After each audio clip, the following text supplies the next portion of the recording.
जो बॉर्डर में पड़ा हुआ एरिया है वो हमारे देश के लोगों के पास तो अपना जगह है ही, लेकिन जो बाहर से आए हैं उनके पास रहने को कोई जगह नहीं है।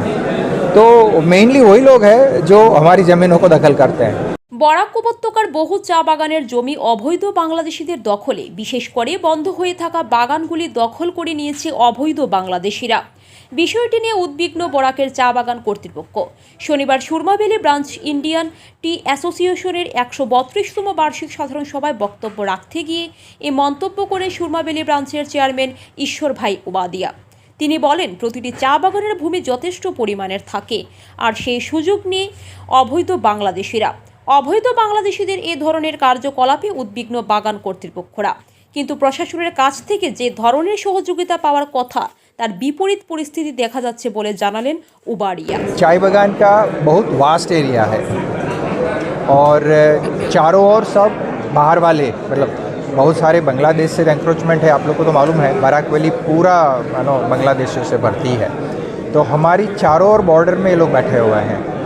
और आपको जान के आश्चर्य होगा कि टी इंडस्ट्री एक ही है जिनके पास में आज लैंड अवेलेबल है, बाकी सारी गवर्नमेंट की लैंड्स है, सारी एंक्रोच हो चुकी है। लेकिन धीरे धीरे हम लोग का भी प्रेशर बढ़ रहा है। और जैसे जो नया बागान हम लोग ने लिया है हाथीछेरा, तो उसमें तो चारों ओर से, क्योंकि इन बिटवीन कोई मैनेजमेंट था नहीं वहाँ में, तो जो बागान सीक हो जाता है वो बागानों की ज़मीन पूरा जोर दखल करके लोग बैठ जाते हैं वहाँ, क्योंकि कोई मैनेजमेंट नहीं है, देखने वाला कोई नहीं है। और बाद में जब कोई नया मालिक लेता है तो उनको बहुत सारी तकलीफ वहाँ में उनको फेस करना पड़ता है। तो ये बहुत बड़ा बर्निंग इश्यू है टी इंडस्ट्री के लिए। हमारे जितने डिस्ट्रिक्ट में कमिश्नर्स हैं वो अपना रूटीन काम में इतने बिजी रहते हैं और उनका अंडर स्टाफ भी है, तो हम लोग कभी जाते हैं तो 3 घंटा 4 घंटा उनके लिए वेट करना पड़ता है। अपॉइंटमेंट लेके जाते तब तो तुरंत ही मतलब बात हो जाती है, लेकिन वो इतने बिजी रहते हैं कि हमारे लिए वो टाइम नहीं निकाल पाते हैं। तो इसलिए मैंने आज गवर्नमेंट से कहा है कि हमारे लिए टी सेल सेपरेट होना चाहिए, ताकि चाय बागान का जो भी इश्यू है उसको तुरंत ही उसको रिजॉल्व हो जाए। जो बॉर्डर में पड़ा हुआ एरिया है वो हमारे देश के लोगों के पास तो अपना जगह है ही, लेकिन जो बाहर से आए हैं उनके पास रहने को कोई जगह नहीं है। तो मेनली वही लोग हैं जो हमारी ज़मीनों को दखल करते हैं। और आपने देखा होगा, शायद आप लोग कभी गए हैं कि नहीं, जो बागान बीच में बंद पड़े थे जो भी कारण हो, वो बागानों में आप देखिएगा सारे बांग्लादेशी बैठ गए। Main resolution is that we have to counter the climate change which is affecting the entire tea industry very badly, and to mitigate the climate change we have to increase our dependence on solar energy, improve our water management, energy management, and go for more carbon credits basically. So that is the way forward for the industry. Other things तो और हम लोग सब try करके देख चुका, कुछ फ़ायदा प्राइस के लिए हम लोग रोता रहता है, वो प्राइस कुछ होने वाला नहीं है। How to cut down on the cost and sustainability. तो main thing forward is to cut down on fossil fuel. जितना हम लोग फॉसिल फ्यूल में कट डाउन करेगा उतना it's better for the industry to go. And Cachar has started on a good note. सबसे ज़्यादा solar energy पूरा असम में कचार में स्टार्ट हुआ है।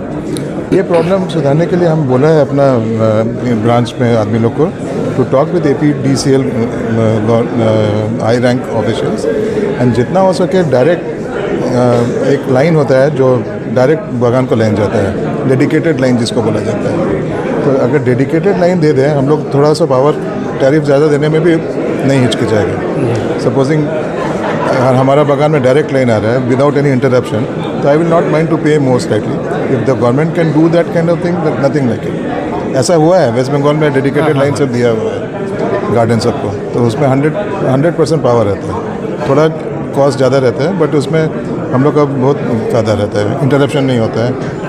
अगर यहाँ पर भी कर दे कचरा यहाँ पर तो बहुत फ़ायदा होगा। Barak Valley also is in the not making profit as well as other Assam and Dooars also. Darjeeling कोई रीजन में नहीं अच्छा हुआ है। मेन कारण है कॉस्ट ऑफ प्रोडक्शन सबका ज़्यादा बढ़ते गया है, और जितना कॉस्ट ऑफ प्रोडक्शन बढ़ा है उतना हमारा प्राइस ऑफ चाय का सेल नहीं बढ़ा है। तो वही हम लोग आज बता रहा था कि डाइवर्सिफाई करिए ग्रीन टी में, डाइवर्सिफाई करिए ऑर्थोडॉक्स चाय में, बट इतना इजी नहीं है। बराक वैली का सबसे लोएस्ट चाय का वैल्यू है हम लोग का, सबसे ज़्यादा दार्जिलिंग का है, फिर असम, फिर डुअर्स, फिर बराबर। तो हम लोग को for sustenance of the industry we have to diversify into better quality. देखिए, बागान बंद हो रहा है, that is not only happening here, it is happening like Mr Raha had said in speech. West Bengal में भी 13 से ज़्यादा बागान बंद है, दार्जिलिंग में भी 15 से ज़्यादा बागान बंद है। वो हो रहा है क्योंकि सस्टेन नहीं कर पा रहा आदमी। तो कॉस्ट ऑफ प्रोडक्शन अगर आपका प्राइस रियलाइजेशन से बढ़ते जाएगा तो how long can you sustain, इसीलिए बागान बंद हो रहा है और कोई कारण नहीं है।